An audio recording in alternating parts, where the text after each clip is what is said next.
The first time I heard it, I thought it was my imagination. I was editing a wedding video, as I often do, the kind of thing that fills the gap between big projects and pays the bills. The bride and groom were exchanging vows, and the background noise, the ambient chatter of guests, was a little louder than I'd expected. No big deal. I'd clean it up later. I was lost in the rhythm of the audio track when a laugh cut through the mix, clear and distinct, familiar in a way that made me stop everything. I froze. I'd been working for hours, and the last thing I needed was another distraction, but I rewound the clip anyway. The laugh came again, just as sharp, just as unmistakable. It was Lori's laugh. But Lori wasn't at the wedding. She was at home, or at least, that's where she told me she'd be when she left last week for the seminar she'd mentioned so casually. A business trip, something to advance her career, or so she'd said. But there it was. Her laugh, unmistakable even through the wedding chatter. I listened harder, straining to catch more. There it was again, buried among the other voices, the sound of her, my wife, like an echo in a place she shouldn't have been. It was impossible to ignore. I paused the video, unsure whether to keep listening. Maybe it was just a coincidence. People often have similar sounding laughs, right? But the more I thought about it, the less I believed that. So I dug into the raw files, hoping there'd be an explanation. I had all the footage from the wedding shoot, from every angle, every tiny moment they'd captured, and I scrolled through it, trying to make sense of what I'd heard. The ceremony footage was standard, the vows heartfelt, the background noise a mixture of clinking glasses and quiet conversations. Then, there it was, a clip I hadn't noticed before. I clicked on it. The video opened with a shot of the reception hall, and there, standing near the back, out of sight from the main camera angle, was Lori. She wasn't just there. She was holding hands with a man in a gray suit, his face blurred by the angle, but their connection was undeniable. It wasn't a moment I had expected to find.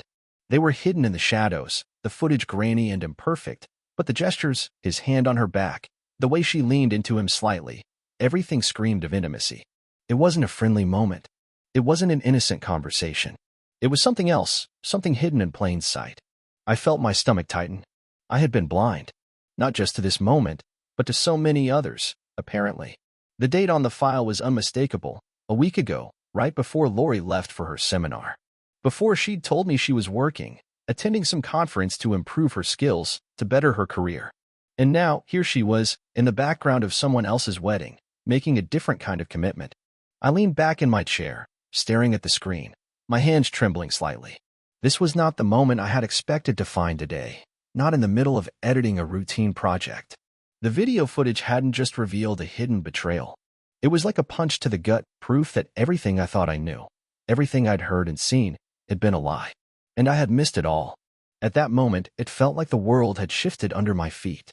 I had heard everything in the wedding footage, the vows, the laughter, the clinking of glasses, but the one thing I hadn't heard, the thing I needed to hear, was the silence I should have been listening for all along. The next few hours were a blur. I didn't know what to do with this new knowledge, or how to face the woman who had somehow been hiding in plain sight all this time. But I knew I had to confront her. I couldn't just let it sit, unresolved, without answers. Not now. Not after everything I'd discovered. I wasn't sure how to start the conversation, but I knew I had to begin somewhere. And that somewhere was going to be with that flash drive. I sat in silence for what felt like hours, staring at the screen, the video playing over and over in my mind. The clip of Lori, standing in the background at the wedding with the man in the gray suit, played on a loop in my head, but every time I tried to make sense of it, the image shifted, warped, became something darker. I replayed it once more, hoping that somehow there'd be a different explanation, that the laughter, the touch, the way she stood so close to him, was something else. Maybe they were just old friends. Maybe it was nothing. But it wasn't nothing. I could see it in the way she leaned into him, in the way their hands met. There was an intimacy there that wasn't casual. It was something more. My mind kept circling back to that date, just a week ago. A week ago, she'd left for this so-called seminar. She'd packed her bags, kissed me goodbye, and left with that familiar smile that told me nothing, not even a hint of what had been going on. I'd gone through the motions of my day-to-day life while she was away, just assuming everything was fine, assuming she was busy with work. But now, this footage, this revelation, it hit me like a freight train. How had I been so blind? I'd always prided myself on my attention to detail, my ability to hear what others missed, to notice things that were hidden beneath the surface. But this had been right in front of me. and I hadn't seen it. I closed the laptop and rubbed my face with my hands. I felt a heaviness settle in my chest, a weight I wasn't prepared for. I couldn't keep sitting in this silence, pretending that nothing had changed. I needed answers, and I knew the only way to get them was to confront Lori. I couldn't keep running from this, pretending that everything was fine when the cracks had been there all along.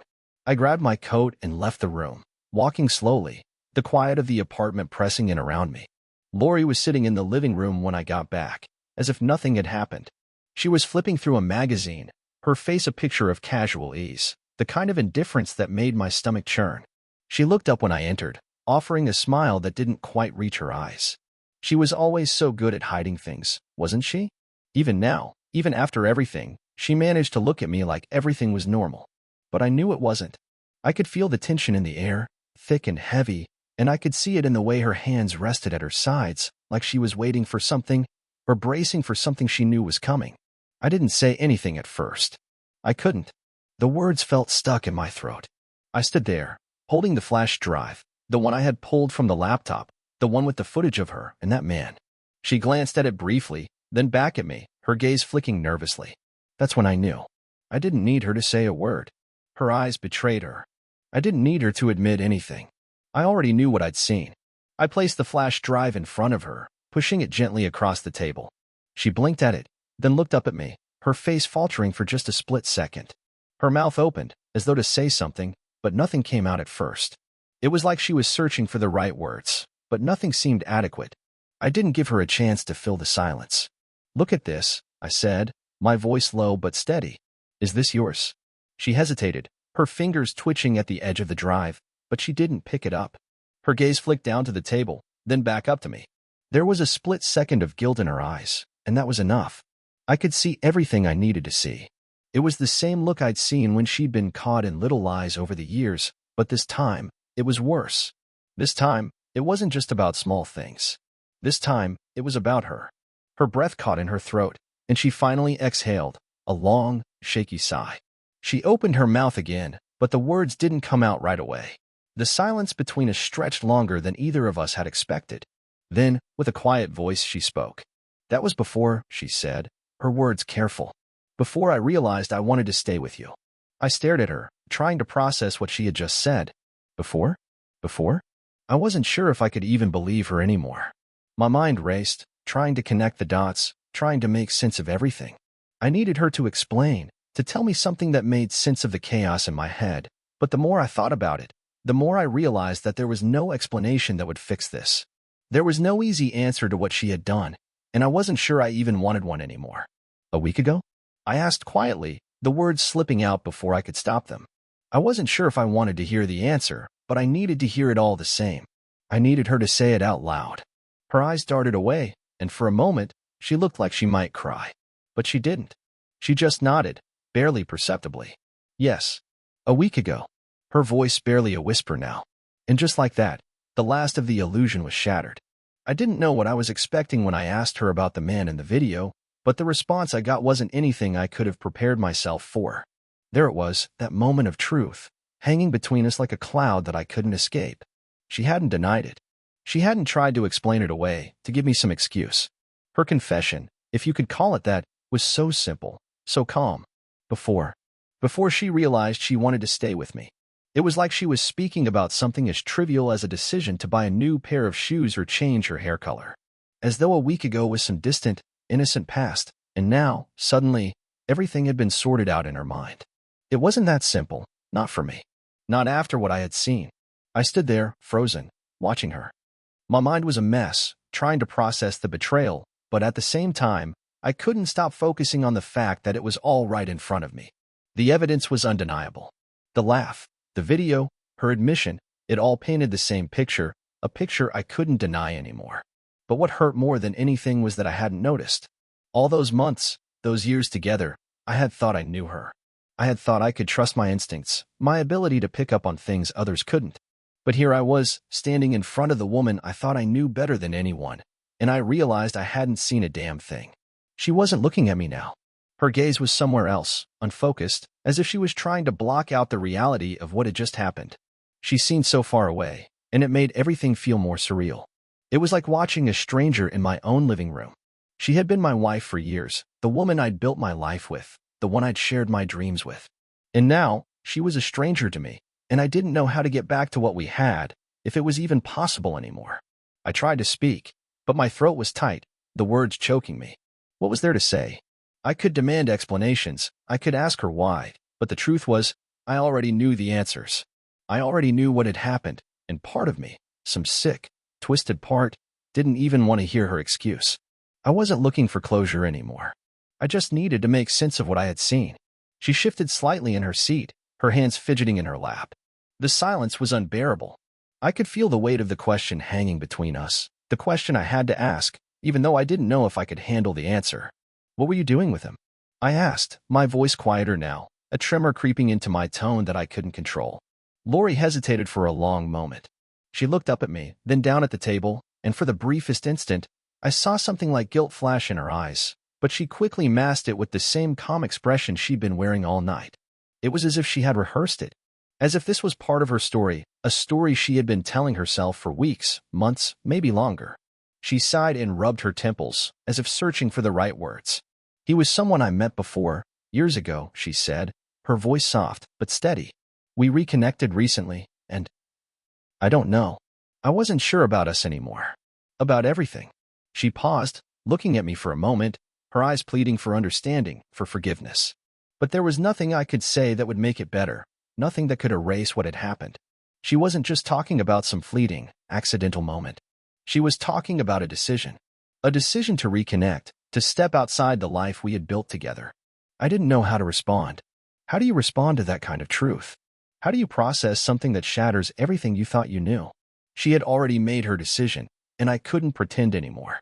I could see the cracks, the distance that had always been there, even if I hadn't noticed it. Maybe I had been too busy with my work, too absorbed in the little details of editing sound, perfecting mixes, that I had ignored the bigger picture. But now it was in front of me, undeniable and raw. I stood there, my heart heavy with everything I had just learned. I didn't want to fight with her. I didn't want to scream, to make this worse than it already was. But the truth was, there was no going back. I wasn't sure what to do next. She had left me with no easy answers, no way to fix this. All I could do was stand there, feeling the weight of her betrayal press down on me, knowing that I would never see her in the same way again. Her voice cut through the silence again, though this time, it was softer, almost apologetic. Nathan, I never wanted to hurt you. I don't want to lose you. I was confused. I didn't know what I wanted. I took a deep breath, forcing myself to look her in the eyes. I didn't want to hear that anymore. I didn't want excuses. What I wanted, what I needed, was to know how it had come to this. But I already knew the answer. It was already too late for that. I know, I said, my voice barely above a whisper. And then, I turned and walked away, not knowing what would happen next, but knowing that nothing would ever be the same again. In the days that followed, I fell into a routine that felt almost mechanical. I moved through the motions of my life without really living it. I didn't know what to do with the silence that had settled over the apartment. Lori and I barely spoke. There were no arguments, no heated discussions about what had happened, because there was nothing left to argue about. The truth was out in the open now, and the rawness of it all made it feel like we were both existing in a kind of limbo. It was as though we were both just waiting for something to break or change, but neither of us was willing to make the first move. I couldn't stop thinking about that damn wedding video, the way I had heard her laugh again and again, and the images of her with him, her touch so intimate, so deliberate. I couldn't stop seeing it, even when I wasn't looking for it. But it wasn't just the video that haunted me now. It was everything that came after. I couldn't look at the photos of her the same way anymore. I had spent hours, days even, sifting through them, trying to see what I had missed. At first, I had told myself it was all in my head. Maybe I was reading too much into things, seeing shadows where there were none.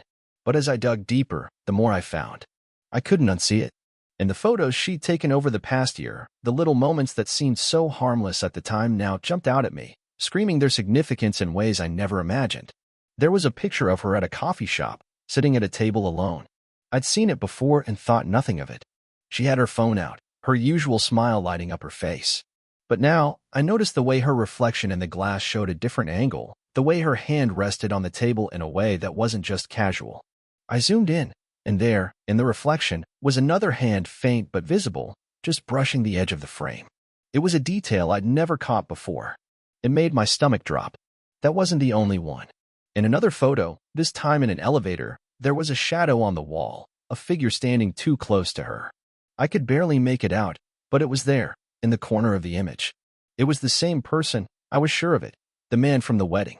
His presence in the photo felt like a slap across my face, like a truth I had been too blind to see. And there were more. More reflections, more shadows, more moments where her body language, the way she stood, the way she tilted her head, told a different story than the one I had believed. The worst part was realizing how much I had missed, how much I had let slip by without truly noticing. I'd prided myself on my ability to listen, to pick up on things that others didn't hear, to notice the tiny details that made a difference.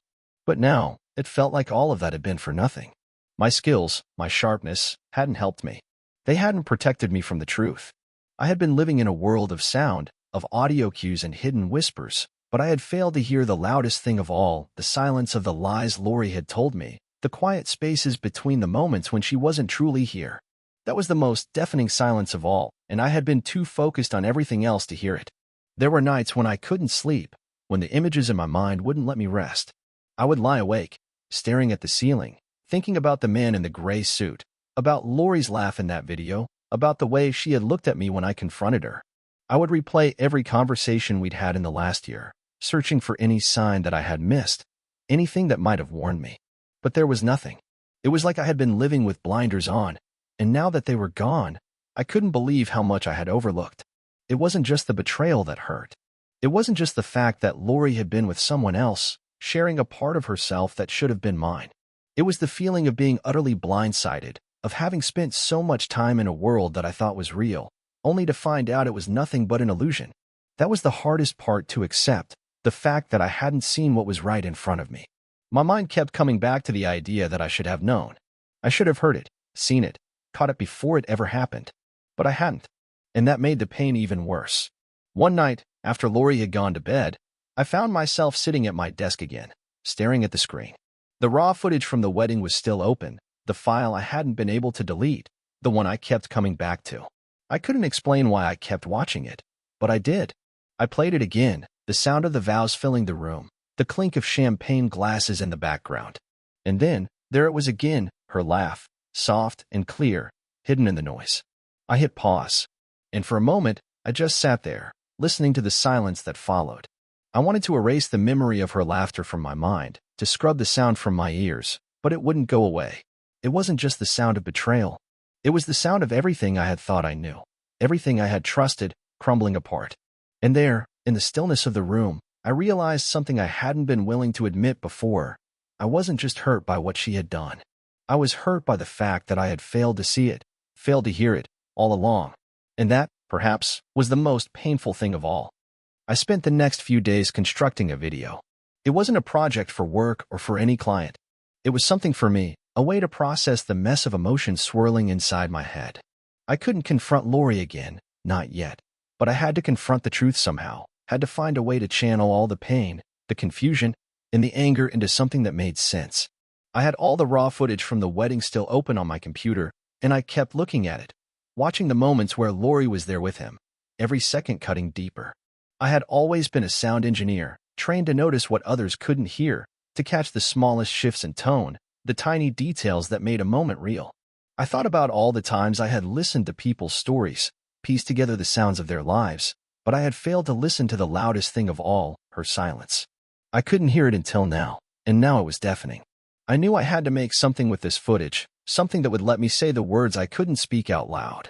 I sifted through the clips of Lori and the man in the gray suit, piecing together the fragments of their secret.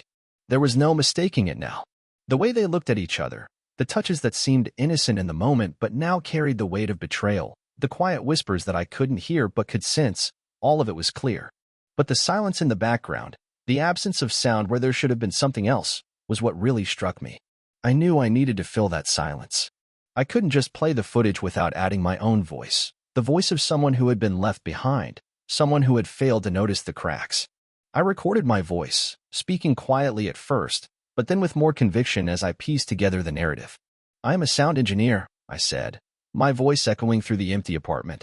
"I catch what others do not hear." But the loudest thing was the silence. Yours. It wasn't just about the moments where she had been with him.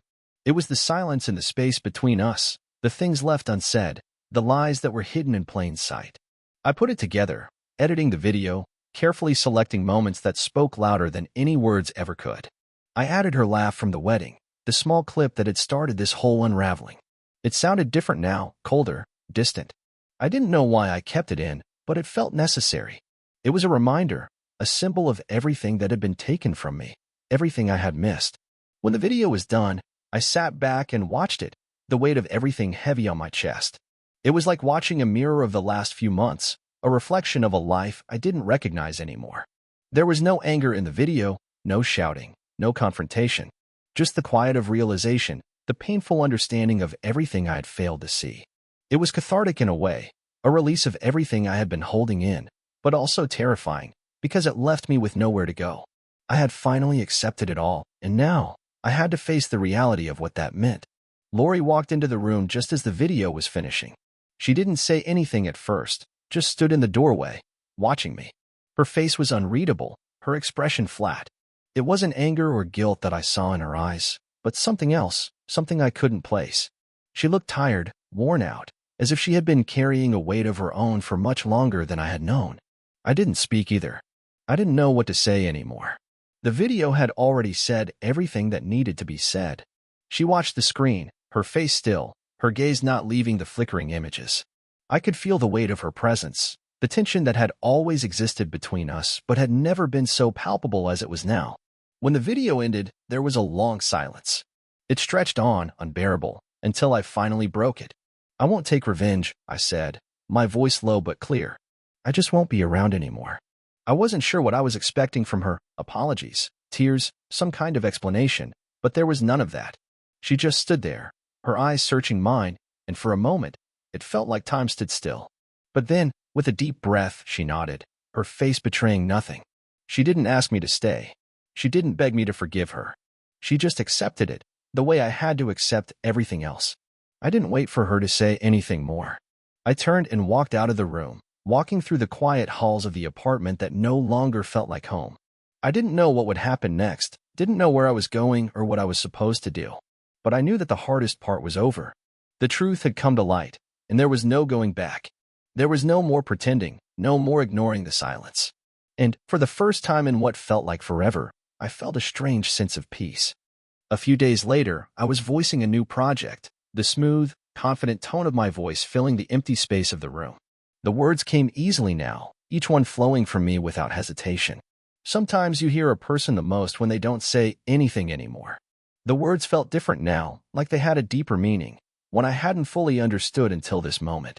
In the background, the same wedding recording played, but this time, Lori's laugh was gone. The silence was complete, and in that silence, I finally found the clarity I had been searching for.